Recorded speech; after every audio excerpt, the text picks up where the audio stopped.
getting 29. That's what that is about, because the price of electricity has gone up 61% if you're a small consumer, and 31 here we go, and 42% if you are a larger consumer.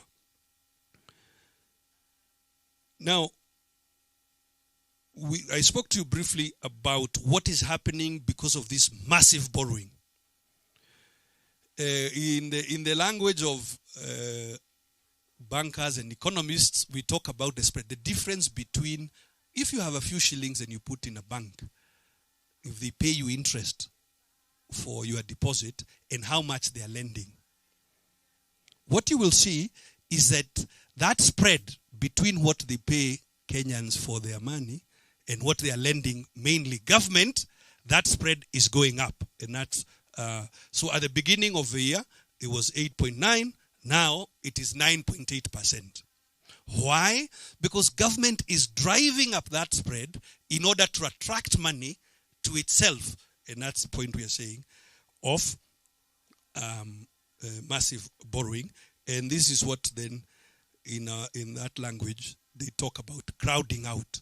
So government is pushing out the private sector and taking most of the money to itself. And you can see the trajectory of the curve that, treasury bills and bonds are competing with the private sector, and most of the money is going to them because they are paying much higher rates. Now, on the economic, on the micro and small businesses, which is where the bulk of Kenyans are, what is happening there? In summary, more of us are hawking than we were a year ago. We are borrowing for things that we were not borrowing for last year, primarily education, and I'll show you the data in a moment, and we are defaulting more than we were doing last year. We are closing businesses more. Why? Because of lack of working capital. And roughly 60% of those who end up closing is after they have made tremendous effort to get it. So this is the data that I'm talking about. First, people are having to do more than one thing. So maybe you are selling bananas, but you are also trying to sell something else, sweets or something like this. And that's the first line there. You are seeing those of us trying to do more than one thing has gone up to 19%. Where do we work from? As I said already, welcome, Your Excellency, Stephen Kalonzo. As I said already, we could be working in a cluster, we could be working in a market stall or a Juakali shed, we could be working online or from our homes, or we are hawking. We have no fixed abode and we're going from street to street. And that's what I want you to notice, that those of us who are working from a fixed place, whether a Juakali shed or something like this, that number has gone down to 21%. Those working online and from homes, that also has gone down. And most importantly then, those who are hawking has gone up. Now, the percentage who are borrowing has remained roughly the same at around 55-56%. Yeah, but remember, small businesses themselves, like your neighborhood kiosk, sometimes they extend you credit. You get milk and bread to pay at the end of the week. Ukipata kibarua. The percentage that are able to do that is declining, and that's what the next number is showing you, that those micro and small businesses that have been unable to entertain their customers that way, that proportion is going up to 33%. Those who get goods on credit from their supplier of bananas, that proportion is going down by 6 percentage points. Meaning, micro and small businesses are facing an even tougher and tougher time. But I want you to take notice of the following. Why do they borrow? The micro and small businesses. They borrow, the top 5 reasons is obviously, 1, to restock. But we also borrow for household expenses, for food at home and so on. And the proportion of us borrowing for household expenses has gone up dramatically by 7%. This is what I pointed to you earlier. Last year we were not borrowing for education. Now 23% of us are borrowing for education. And those borrowing then to expand our business and is declining. This data, and the Fourth Estate, you reported on it a few days ago. How many of the micros and small businesses are defaulting? Defaulting meaning you are paying late, or you are paying less than you should pay, or not at all. That proportion has gone up dramatically to 61%, having risen by nearly 18% during the year that Kenya Kwanza, or during the year that this regime has been in power. I want to transition to Dr. Karogo to take you through part of the social pillar and then bring up the rest of my colleagues. I thank you very much. Thank you. As usual, you did not touch the Nairobi Securities Exchange, and I'll start from there. Good morning, everybody. The way to tell how an economy is doing, really, in simple language, is to look at what's going on in its securities market. For instance, how is the NSE 20 share index and all share index doing? Now, the last year, both the NSE 20 share index and the NSE all share index have dropped to the point of 30%. Now, the story is with, if you look at, for instance, market capitalization, meaning the value of the shares that are in the market. If you look at market capitalization, this last year of Kenya Kwanza regime, market capitalization in the NSE has gone down about 29-30%. Meaning, whatever you had put, if you had, for instance, put in 1 million shillings in the NSE, it is now less in terms of value. If you sold it, you would lose 30% of that. Million shillings, that means you would lose how much? 300,000. So your worth is now 700,000. That is what is going on in the Nairobi Securities Exchange. And it is not about the earnings. It's not that the companies that are listed are not profitable. They are profitable. In fact, the profitability has remained steady at about 60%. However, the price to earnings ratio has been halved from 5.3 times. I mean, at the last 3 years of Uhuru's regime, the price to earnings ratio has been about 10 times. Meaning, your price, the share you buy, you will earn at least 10 times more in earnings of the share price that you get. That is now down to 5 times in the last year. So the NSE is a barometer. There you will tell exactly how Ruto's regime has done substantively on matters economy. I want to address just 3 issues in the social pillar, and I'll start with the education sector. As people who have looked at this sector, you will realize in the last year, the education sector has been perhaps one of the most disastrous sectors. In fact, we are saying that it has been so disastrous that even Parliament themselves said that the 2022 examinations were the worst conducted. They were marred with malpractices. Cheating is back. Now, the area where the CS is from or government officials are from must be ranked higher in examinations, and we have seen that. And we are saying that we have successfully, the Ruto regime has successfully ingrained malpractices and examination integrity issues. And the truth is, in the fullness of time, we will pay.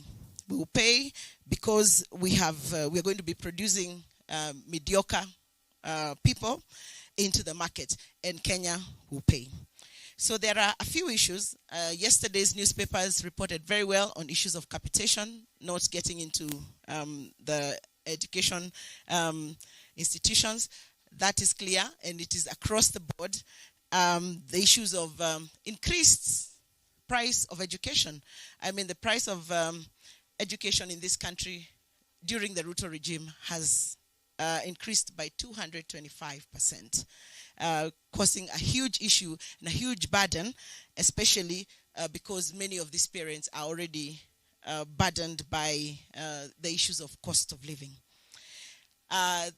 We have seen lots of stories around implementation of the CBC, and we think that the government should be concentrating on policy and resourcing the CBC, and not finding out if the system works or it doesn't work. Because by the time CBC was operationalized, a research had been conducted that would be the way forward.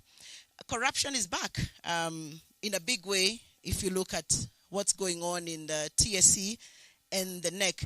And I know that when they were reading the budget, they told us that the education sector is the greatest gainer of that budget. I think it currently is 27.6% of the current budget. And this money is going to TSC. However, the money is going to pay teachers to get more, to advance their popularist sort of agenda. And now what we are seeing in weekends, and I think the Fourth Estate is here, they have reported that as well. Over the weekends, MPs have letters that they're issuing to hire teachers and watu waingie kwa jeshi. So the role of TSC has essentially been politicized. And this, in my view, should be, should be regularized. The issues of the Kenya National Examination Council, leaking examinations, and everything that goes on in KNC has become more alive in the last year or so. Issues of inequality in education between public and private schools. We are seeing a government that promised, and on the right side of my slide, you will see the many promises, and I know the media has highlighted that a lot of times. But one that is clear is that they actually had indicated that they would invest in research and bring to life the Science Technology Innovations Act of 2013 that then proposes an increase of resources, the resources that go into research from 0.8% of the GDP to 2% of the GDP, which has not happened essentially. If we go into health, health has been another disaster. What this regime is trying to do is claw back on devolution. Health is a devolved function. And we realize that it was devolved, however, the resources have remained at the top. This last budget, 37 billion, was put to the national government. What business does the national government have to do with health when the people dealing with healthcare are the governors? So we have seen issues of clawing back on devolution, especially in the health sector. The other day you had the CS mention that they would like to now establish an emergency fund. I mean, it's the most obnoxious thing that can happen. If you have an emergency today in the village, do you go to Kenyatta Hospital in Nairobi, or do you go to the dispensary next to you? You go to the dispensary next to you. So what the government should actually be doing is to strengthen primary health care, so that if there is an emergency, then the person goes and is treated at the primary level. That's not happening. We are seeing the funds being retained at the national government level. It has been established that universal health coverage across the globe is the way to go. Now, in Uhuru's regime, there was 4 pilot counties that had been earmarked to pilot universal health coverage. I come from Nyeri, which was one of the pilot counties. Now, in that 1 year, we were able to conduct a research that then determined how many indigents, how many people cannot pay for healthcare. The same was handed over, we want to believe, to Ruto's regime. So we want to ask, what happened to universal health coverage? When they report about it these days, it sounds like a new phenomena that they're not understanding. And ideally, all the research said was strengthen the primary healthcare system. Give more money to the dispensaries, to the health centers, and to the community health volunteers and the community health workers. One of the promises that they had made was that they would have a core pay system between national government and county government on how CHVs are paid. That we have not seen work, because governors are the ones in charge of primary health care. The truth of the matter is that there's been a 200% increase of primary health care prices across the country. If you go to the dispensary next to you, and it's your homework this weekend, what you are paying 50 shillings to access, they call it a card. Tunalipa pesa ya card. It's a copy, really. Today is about 200 shillings. So there's a 200% increase of primary health care. So essentially, what does that do? It limits access, and it limits people from accessing healthcare. The collapse of NHIF, we have all seen what's been going on with NHIF. They had promised that, in fact, NHIF would be free by December of 2022. That is a promise on record. We have seen them dancing around the issue, cutting it up into different funds that really don't make sense. And all we are saying is NHIF requires just a little structuring, and it was working perfectly. If you listen to the CS, and she said that it was structured for employed people, that there is nothing that is further from the truth, because people who are not employed were paying NHIF through a pay bill, and that would have just worked perfectly. The issues of go-slows, you've seen the go-slows, and go-slows are occasioned by delays in salaries across, across all spectra. Make your dispensary is open, like my dispensary in my village is opened 2 days in a week. So 2 out of 7 days. The other 5 days, you can't access primary health care, in the villages. Why? There's go-slows, and I think we recently received a strike notice from the doctors. The inequality in access in rural areas, I've already talked about that. We have seen corruption and mismanagement, especially in KEMSA. The resource allocation, like I alluded to before, in counties, to counties, and the UHC agenda, which has remained, by and large, undone. If we move to social development and gender, if there are people who have been woodwinked in this regime, and by this regime, it is the women of this country. Everything from the pre-election promises of how many women will be in cabinet, and how women will have access to markets, and all those promises have been not met, but they have been broken. So the gender issue is a big issue, and you can just go and research the many promises that were promised to women, and all of them have been broken. From the free diapers for our children when we deliver, to Linda Mama, which was a fantastic program that had been initiated by the previous regime, now not working, to the full implementation of anti-FGM laws. So the gender issue, in our view, this government has really not looked at the gender matters. There's been poor access to retirement benefits. I think I saw that reported. And the reason why you cannot access your retirement benefits in this regime is that NSSF has been forced to invest in government. If you look at who is buying the bonds in the Nairobi Securities Exchange every day, just last week day before yesterday, they raised 34 billion. Who is buying? It is NSSF that is buying. It is a few banks. So ideally, your money, which you're supposed to access when you retire, has been put in long-term bonds in the stock market, and therefore people cannot access their retirement benefits. Delays of payments, both in Linda Mama and Inua Mama, in Linda Mama and Inua Jamii. I already talked to that. The last is the issue of youth. This is pretty straightforward. The issue of the Talanta Hela scandal. The issue of the Talanta... Oh, sorry. I didn't carry you along. My bad.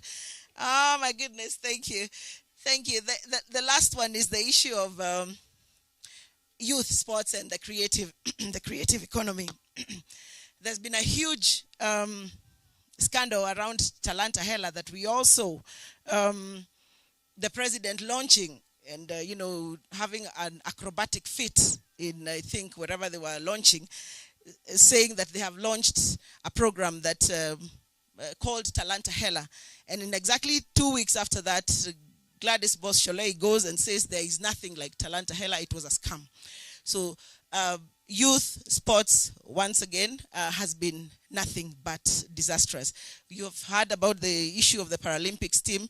There are athletes complaining of delayed payments or non-payments at all, corruption and mismanagement of their funds against a myriad of promises that included even free internet in all markets and in all schools within first 100 days of these people being in government. So I'll not go through the promises, but in our view, the youth, sports, and the creative economy, which was a great ticket item for them, remains largely undone. With those few remarks, allow me now to welcome P.S. Torome to take us through housing. Thank you.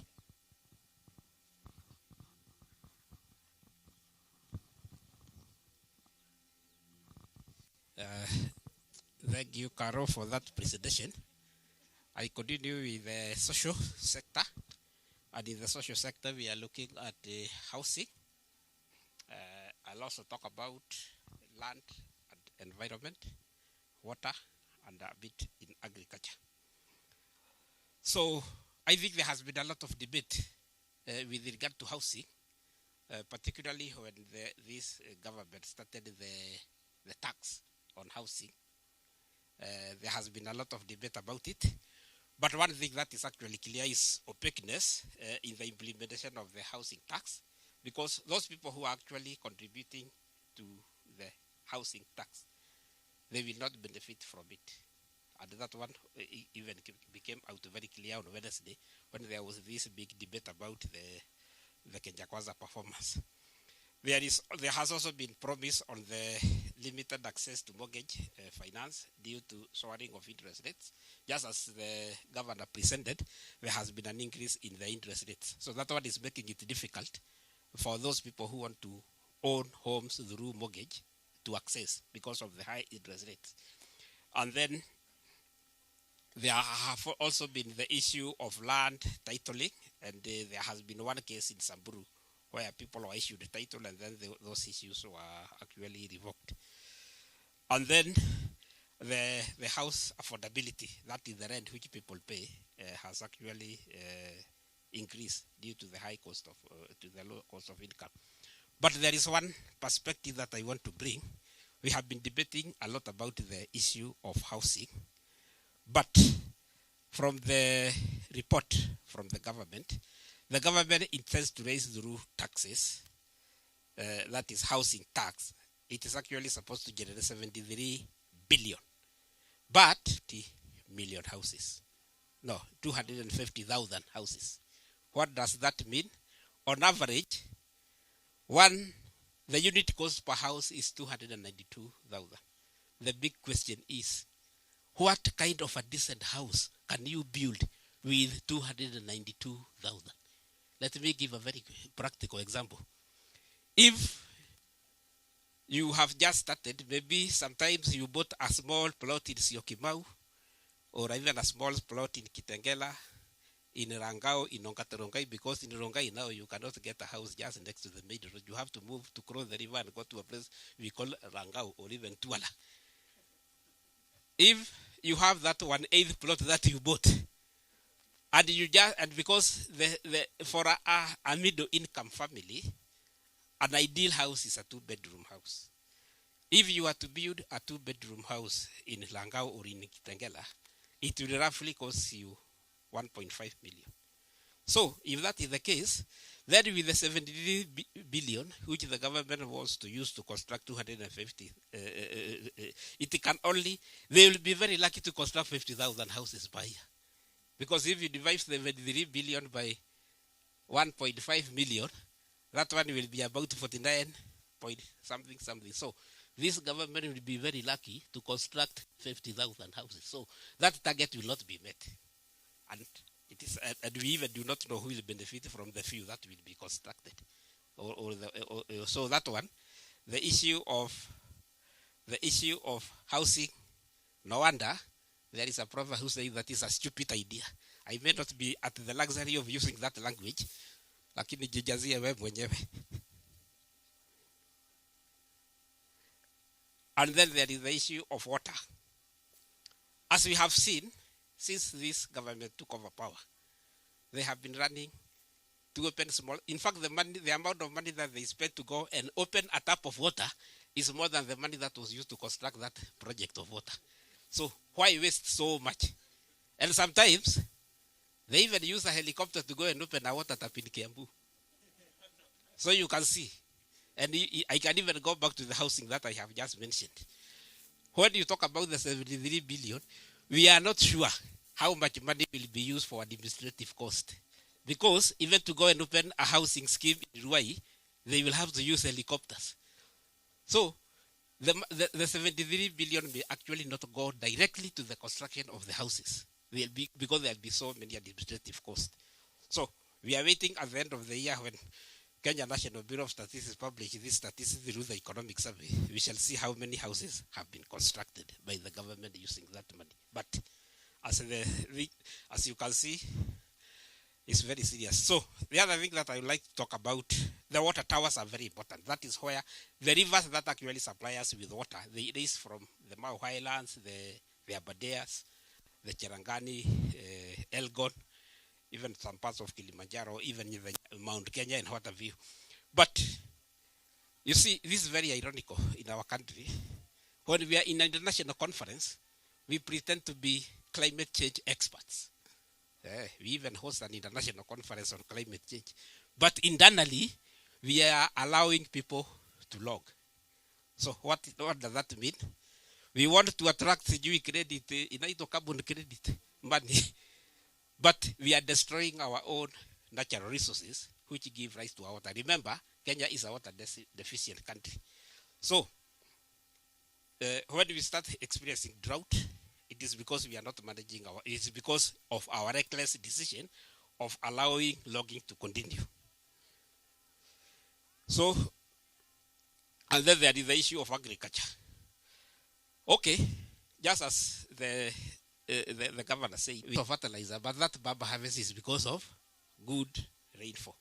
So, instead of putting measures to stop relying on rain-fed agriculture, we are still talking about fertilizer all the time. And the other thing, just as the governor said, we have to link whatever I am presenting, I link it to what the governor said. He talked about how the cost of living is going up. But the cost of living is worsened when the prices of goods and services go up, and at the same time, your income also goes down. How is that happening? The farmers, the prices being paid for tea, coffee, macadamia, and other products, they're actually going down. So that one is actually worsening the cost of living. And a lot needs to be done with regard to that. So I have also talked about that, but finally, in fact, I am the presenter who has taken the shortest time possible because I am always a man of very few words. But, okay, that one is not in our slide, but there is one mess that we are doing as a country. As we all know, everybody in Kenya, we have always been talking about Vision 2030, and Vision 2030 is about 6 years to end. 2030 is just about 6 years to come to an end. And even we have been planning using Vision 2030. But since Kenya Kwanza took over government, when we left the government in December, we were supposed to have come up with medium-term plan 4, which runs from 2023 up to 2027. It is the one that is used to implement the Vision 2030 or the projects in the Vision 2030. But so far, the budget has been read, but there is no medium-term plan that has been launched for the government to start planning and also meeting the aspiration of Vision 2030. And even the Finance Act is very clear. Before any government ministry or even agency is allocated money by the National Treasury, the PFX says that you must have a plan. Even for the county government, for them to start receiving money from the national government to implement their plans, they must have what we call the county integrated development plans. But when at the national level we have not allowed the medium-term plan, we don't expect the counties to follow a good example of the national government. So the implementation of Vision 2030 under the KK government is actually doomed. I rest my case. I now take this opportunity to call Wakili Paul Mwangi to make a presentation on his area. Thank you very much. My area is about legal and constitutional. And first and foremost, our marking scheme on legal and constitutional issues is Article 10 of the Constitution, which provides for national values and principles of governance. And our take is that on all aspects of Article 10 of the Constitution, the Kenya Kwanza government has performed below par on all aspects of that article. We have split this presentation into different fields, and there are 7 of them. The first is on the issue of human rights. And on human rights, we have seen a return of political arrests and intimidation. The surprising thing is that the people doing this are the people who complained in the previous regime that they were being politically intimidated through arrests and charges. They have now brought that themselves, and we have given 2 very egregious examples. First, Baba's security man was arrested and kept incommunicado for 3 days when he could not contact anyone, and when he was kept without food and interrogated, which was a clear attempt at intimidating Baba. We have also given what happened to the blogger, Pauline Njoroge, which was see as an attempt to make sure that they silence any person in the media who would want to tell the story of Azimio. The second part of human rights that we have dealt with is the issue of police brutality. Now, maybe to say first that we have, as an opposition, we've been on the streets from 2013. We have demonstrated. We have met police. This has been the most brutal reaction that we have ever faced. And in the 3 months alone of protests, we lost 70 citizens who were shot point blank by police. That are possibly many more people. Within 3 months than we have ever lost in the last 10 years of demonstration. Surprisingly is that despite that unprecedented levels of brutality, the president and his deputy have lauded the police for doing so, and have even said that they are going to protect them should anybody try to make them accountable. The converse of it is that when students and young people in Uasin Gishu said that they were going to demonstrate, unlike the reaction with Azimio, where our call for protest was immediately met with a warning and a cancellation of the demonstration, that did not happen and has not happened when demonstrations are called elsewhere, which makes it very clear that these demonstrations, these actions are aimed at intimidating Azimio. The third issue on human rights is concerning the report that was released the other day by the Independent Medical Legal Unit, in which they have said that in the last 11 months, they have recorded 128 cases of extrajudicial killings, and that they have recorded 482 cases of torture. They say that in those 11 months, the torture cases have doubled. And in a similar time last year, the number of torture cases were 232, which means the Kenya Kwanza regime has possibly now won the highest rate of torture cases that we have seen. Now, in that circumstance, what our prognosis of the future is, I think Kenyans should expect that we are going to face much more brutality. And the reason for that is from the economic picture that we've been given, and what Governor Nderito has told us is that things are going to get worse. But governments that are unable to solve your economic problems, the way they deal with the political consequences of it is to become more brutal. So let us expect that we shall have much more intimidation, there will be much more abuse of rights, there will be increased police brutality, there will be more torture, and invariably many more people will die arising from the failures, economic failures of the Kenya Kwanza government. That is our prognosis on that matter. The second head is on undermining governance. We have seen and we started this regime with a removal of all corruption cases from the people who were close to it. And our submission of it is that there seems to be a very subtle policy of ensuring that the Kenya Kwanza government appoints corrupt individuals in all spheres of government. And if your idea of what you want to do with government is do business, then one of the things you do not want is to have anybody of integrity in a place of responsibility. Which brings us to the second issue, which is the contempt for ethics. And again, Chapter 6 provides for the ethical standards of government. And we have said that the Kenya Kwanza government has no regard to ethics and is totally contemptuous to the issues of public ethics.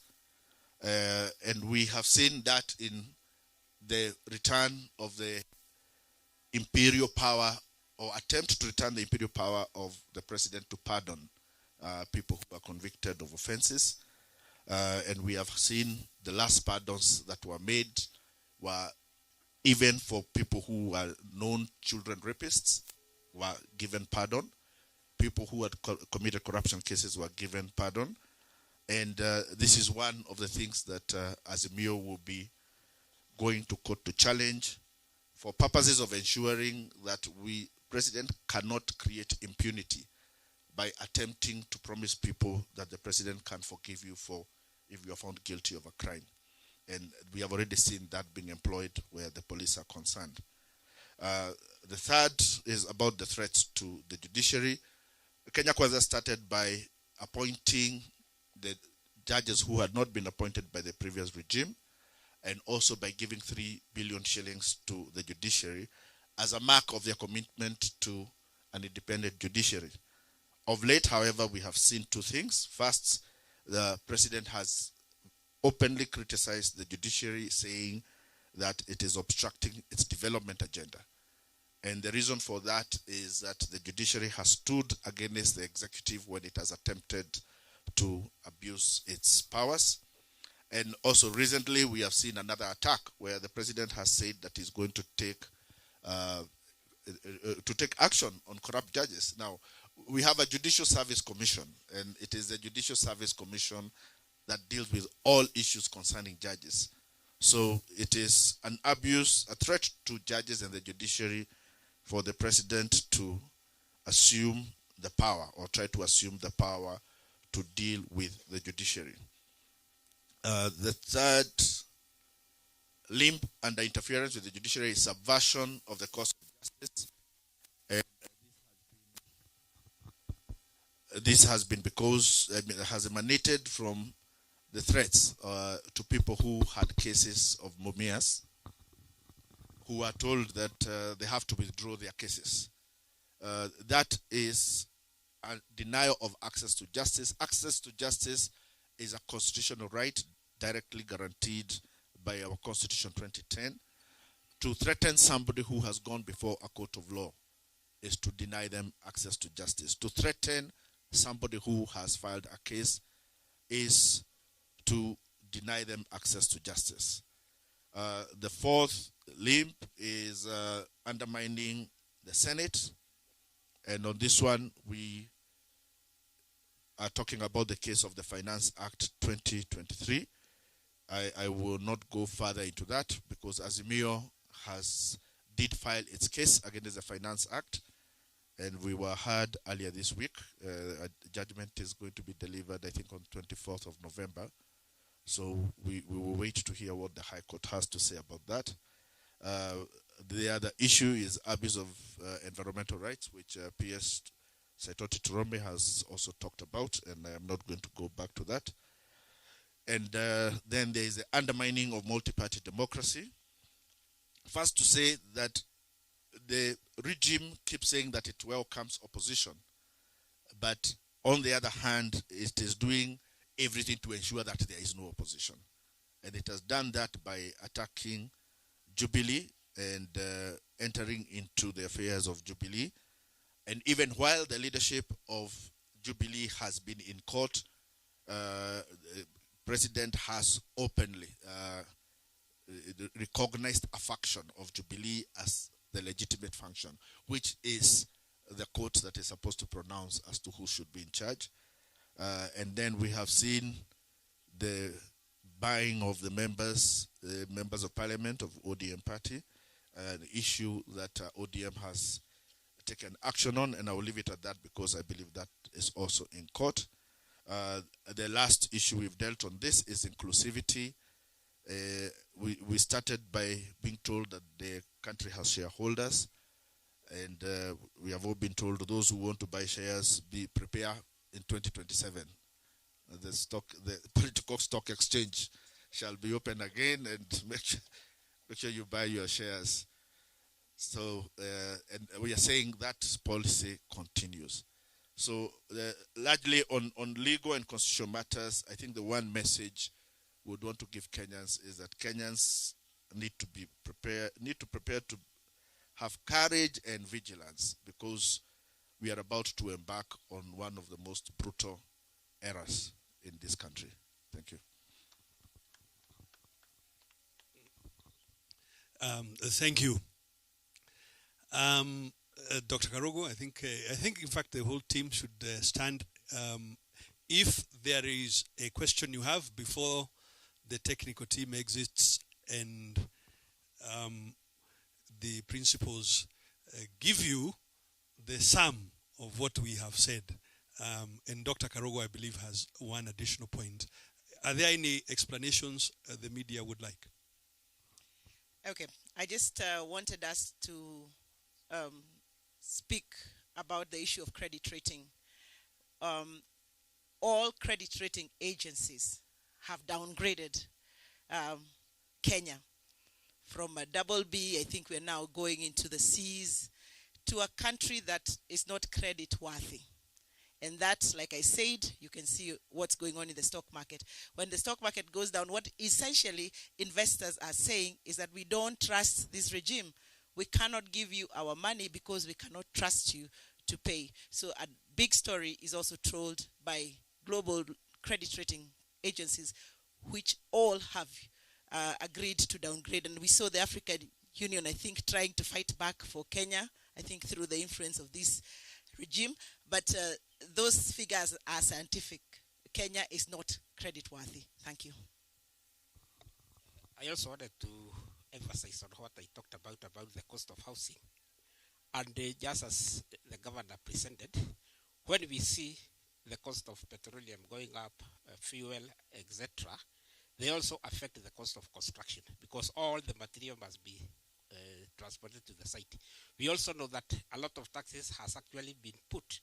Like the cement, we used to buy cement last month at 680, but now it is at 720. So this increase in the cost of construction material is not only going to affect the government in achieving its housing projects, but also the private sector will also be affected. That point must be taken into account. The cost of construction material is actually skyrocketing because of the cost in transport as a result of cost in increase in fuel. I thank you. Any questions of a technical nature? Policy questions the principals would deal with. Well, excellent. Thank you very much indeed. Thank you very much indeed. So, a difficult, dismal, disastrous year. Take your pick. May I now return it to His Excellency Right Honorable Raila Odinga to give you the summary of what we have spoken about. I'll stand here. So, ladies and gentlemen, you have heard from our experts about what we think is an objective assessment of the performance of this government. We did not want to be biased, and that's why we deployed experts. What they have produced to you here is a result of extensive research which has been done by some of our people. Some of them are in the universities who have taken time to come up with this analysis. Lakini nataka niseme machache kwa lugha ambayo wengine wanasikia. Sisi kama Azimio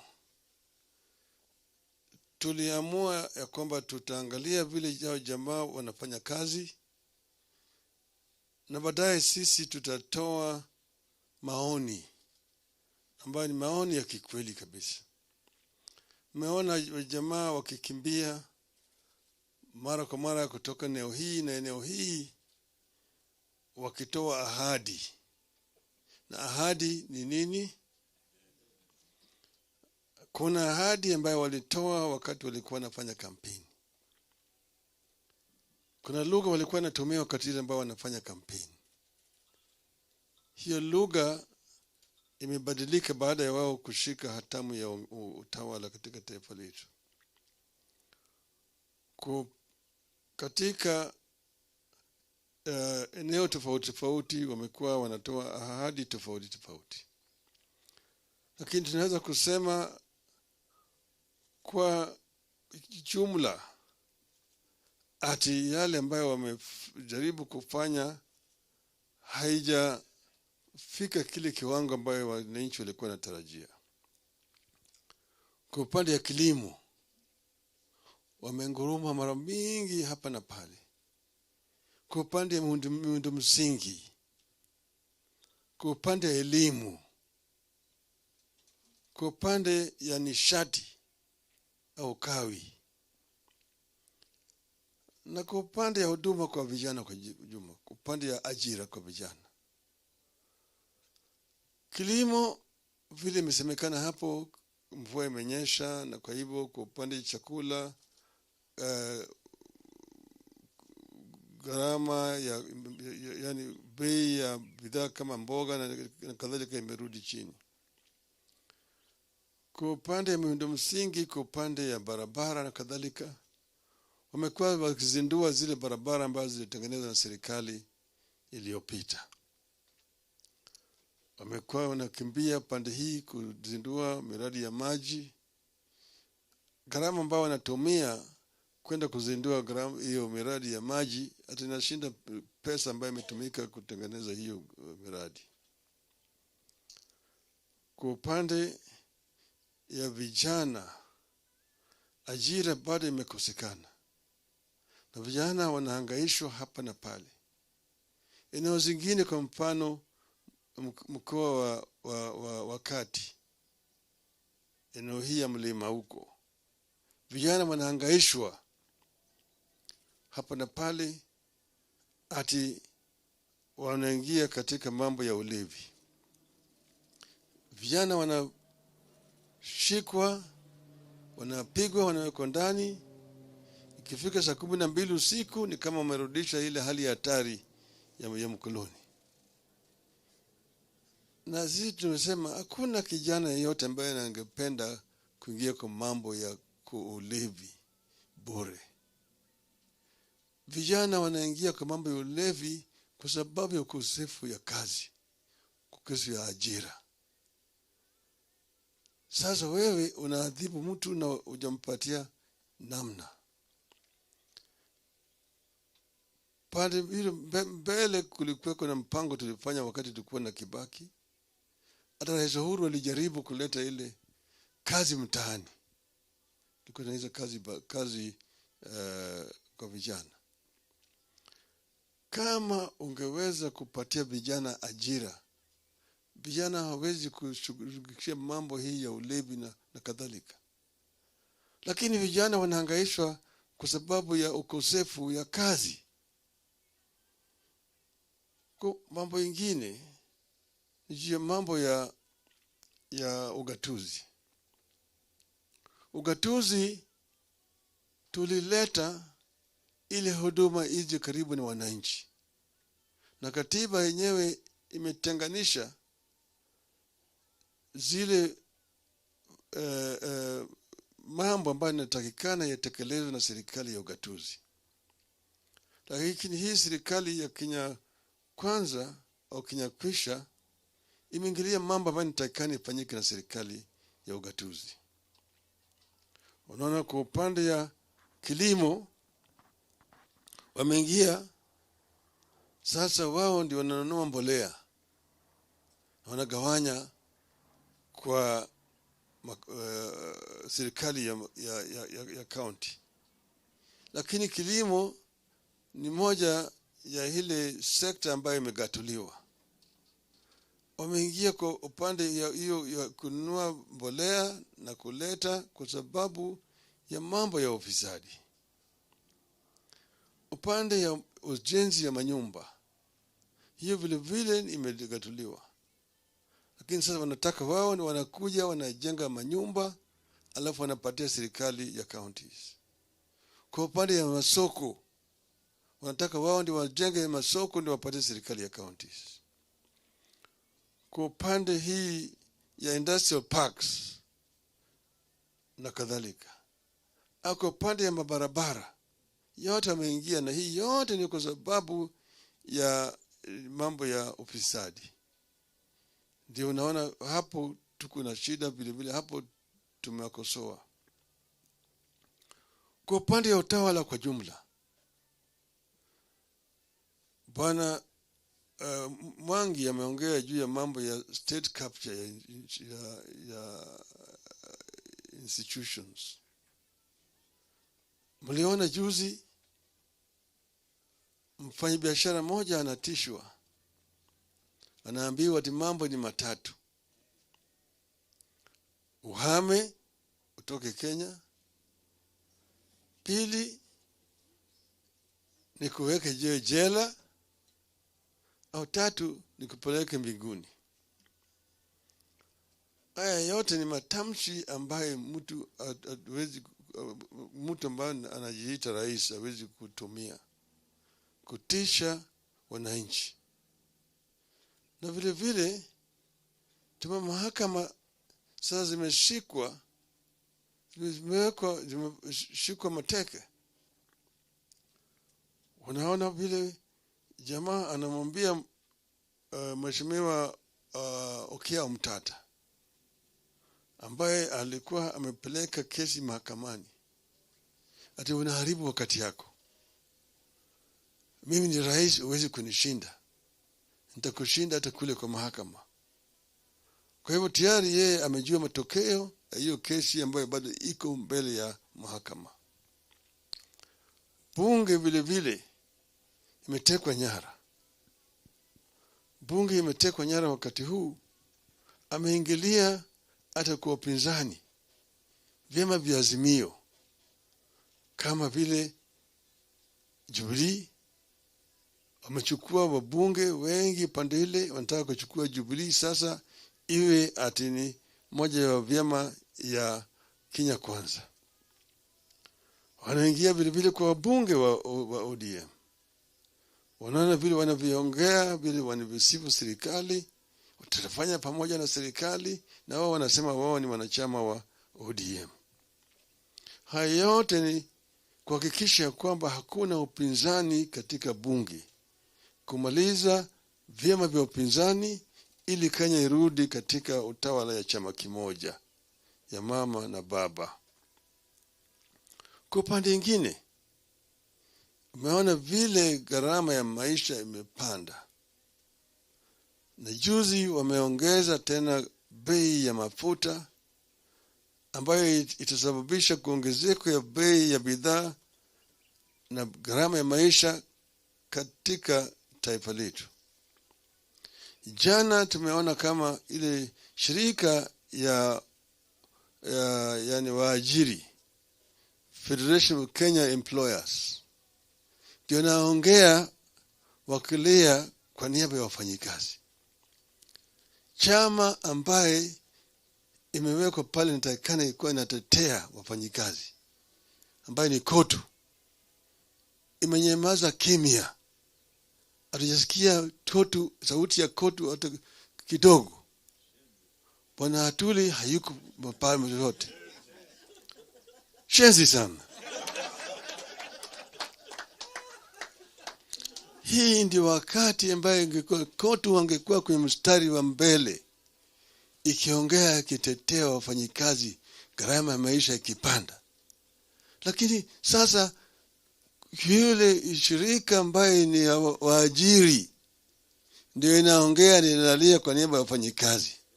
Kuna kitu mbaya zaidi ambayo inafanyika hapa. Hiyo vile vile ni state capture. Kotu imeingia katika mfuko ya serikali. Sasa kati nyingine sisi tulisema ati punda imechoka. Tulisema punda imechoka. Leo tunasema punda imeanguka. Mzigo umekuwa kubwa zaidi, sasa punda imeanguka chini. Wakati itafika, hivi karibu inakuja, tutaongea na wananchi. Lakini vile mnavyojua tumekuwa tukisanya masahihi kutoka kwa Wakenya. Mahii tumesanya imeshafika milioni 10 na zaidi. Sasa imetosha gari. Na tunajua yale kile ambayo tutafanya na hiyo sahihi. Mara hii haitakuwa sisi tunaambia wananchi warudi kwa barabara. Hapana. Wananchi wakirudi watarudi kwa mambo mengine tofauti kabisa. Sitaki kusema wakati huu, manake nitakuwa mimi nimetoa maneno mapema. Lakini wakati huu watu wetu wanasongea na wale watu pande ile nyingine. Lakini na nimeambia wa Kenya kwa kimombo wanaweza kusema watch this space. Asanteni sana. Mwisho kabisa sasa. This assessment has been done and we have done the rating on the basis of the information you have received here. Our scorecard for this regime is 30%. That is D-.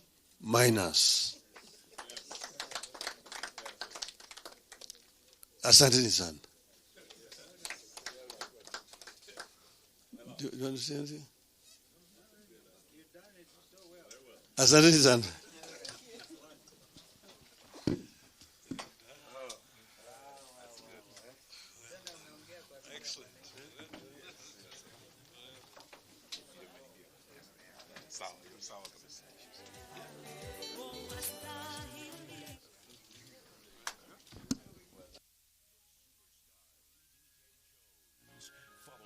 Facebook and Instagram at BDJ Jones.